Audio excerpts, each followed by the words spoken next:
burning my hand.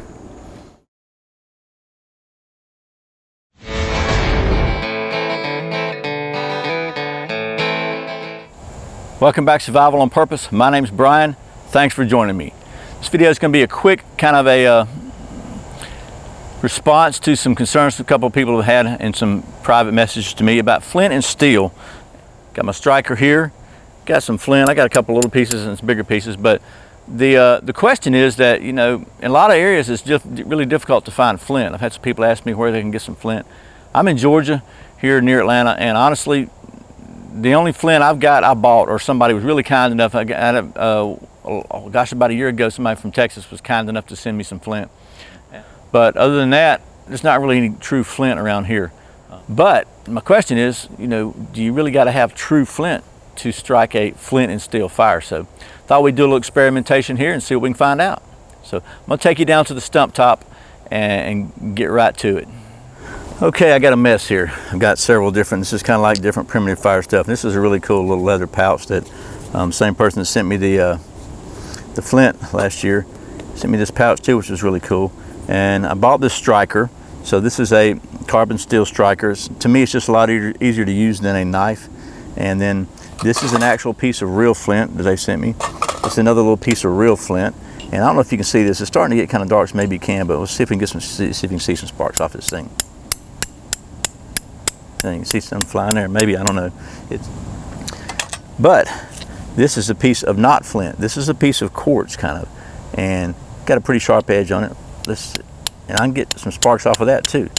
So, and I'm by no means any kind of an expert in primitive fire, but I do know that the key is you're not sparking, the rock is not what's sparking. You're actually flaking little pieces of steel off, and they're small enough and hot enough that they oxidize and turn into sparks. So basically, if the rock's hard enough, it will it'll work with a good piece of steel. And actually, I think the harder the steel temper is, the better it works too.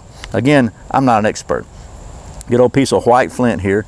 It's a big chunk, but I'm getting sparks off of that too.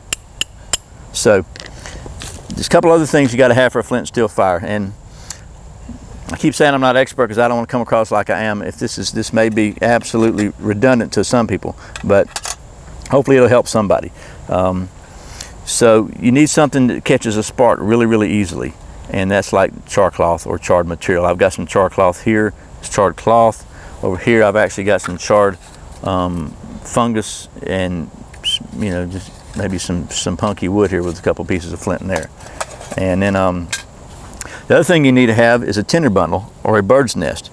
And a couple of my favorite materials for that, this is poplar bark, and as you can see, it's really fibrous on the inside.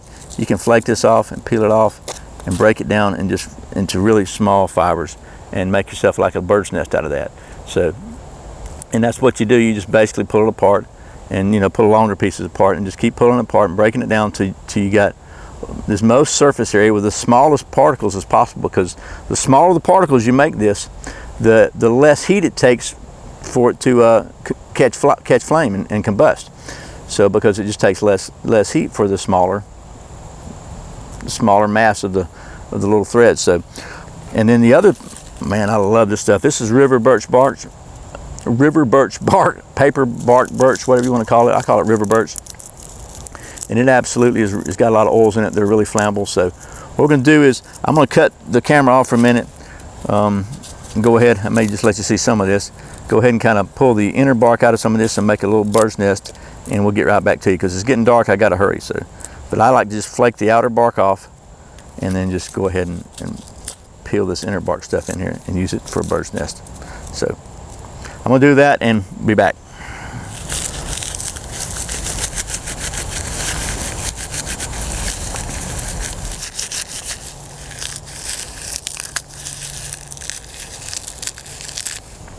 Okay, so I've got this poplar bark pretty shredded up. This is, again, not perfect.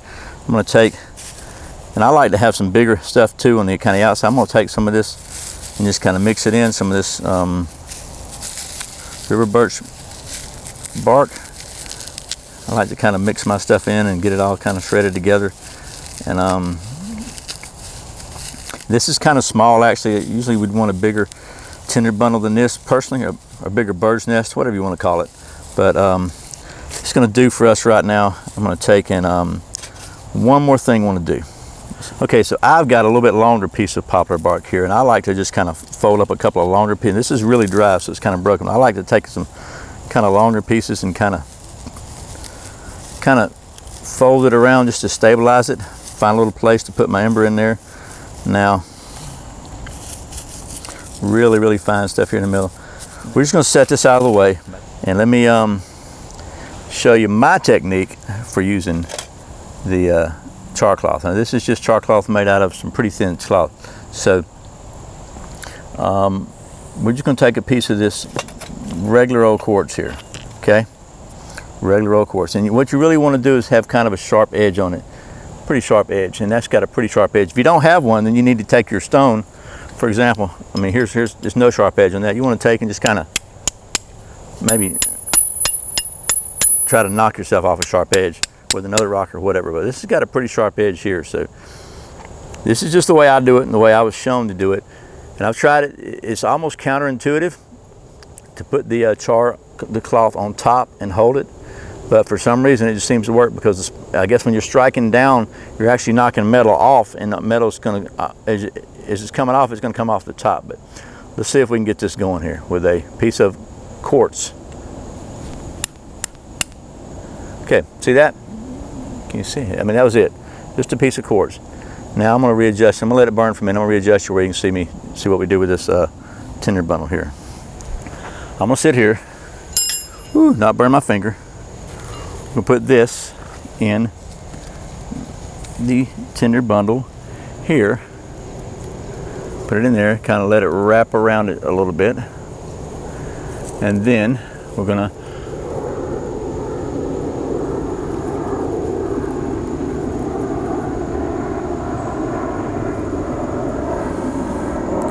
let it catch fire. Give it a little air. I got my tinder bundle packed pretty tight. Oh, burning my hand. Let you see again that this is actually burning here, and will continue to burn for quite a little while. I guess the point of this video, what I wanted to do was just kind of show you, here in Georgia, you know, Flint's hard to come by, and you can get sparks from quartz and other hard rocks. I really wanted to show you the process briefly of a tinder bundle also, and our bird's nest, whatever you want to call it, just making really fine shredded combustible stuff. Again, obviously, if you've watched this video so far, you know I'm not an expert at this stuff. I like it, it's fun. Thought it'd be good to show you. I had some questions about Flint, so that's why I did it. But if you really want to see some guys who know their stuff as far as primitive skills, check out Feral Woodcraft. That channel, Feral Woodcraft. Joe over there is on top of his game, and Larry Roberts at the Larry Roberts channel. Both those guys are just really good at primitive fire and other primitive skills, way more than me. And I encourage you to go check out their channels if you like this kind of stuff. So anyway, I hope this has been helpful. I hope it's answered some questions. If you can't find any flint, you can certainly find some rocks like this, and really probably need to bust out and make a little sharper corners. The key is, you can see where this one was getting some sparks. It's got a really kind of sharp edges. That's what you're looking for. You're looking for something that's going to be sharp enough to really kind of flake minute pieces of steel off. Good hard carbon steel striker and some charred material. It really works best, and that'll take care of it for you. I hope this has been helpful. Again, thanks so much for watching Survival on Purpose. Thanks for subscribing. Thanks for clicking that thumbs up. Thanks for sharing it with your friends, for watching those ads, and thank you so much for doing your shopping on Amazon through the Survival on Purpose links. You have no idea how much it helps the channel, how much I appreciate it. Thank you very much. Once again, my name's Brian. You're watching Survival on Purpose. Remember, survival's not an accident, so be prepared. See you next time.